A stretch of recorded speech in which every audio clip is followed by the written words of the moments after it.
The first people that came to live here in 1751 were the Molesworth family. The Molesworth stayed here for 7 or 8 years, and various families and tenants and owners came and went.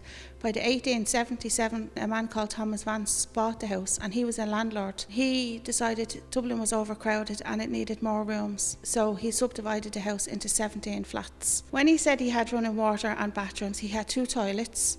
There was one upstairs on the landing above us and one in the yard, and 2 cold water taps. In 1911, there was 100 people living in this house alone. This room would have been subdivided into a 3-room flat, so it would have had a living room, 1 bedroom and a small kitchen area.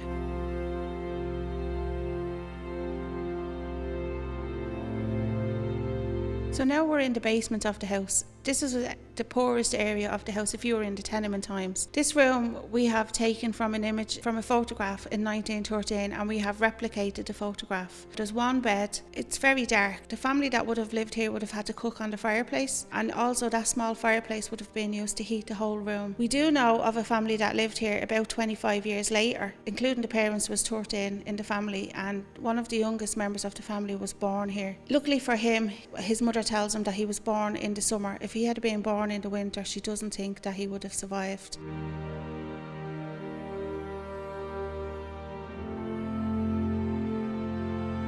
A lot of different things happen in any city over 300 years, and this house and the presentation that the museum presents of this house tells all of those stories. It was built as a townhouse for a family. It was 300 years ago. Life in the city was different, and over the years of the house, different people lived here, and they lived in different ways, and they had different lives, and they had different working lives. We're attempting to tell all of those stories in a visitor experience or in a tour that kind of catches the world history events and the city history events, but tells them through the life of the building and the people who lived here.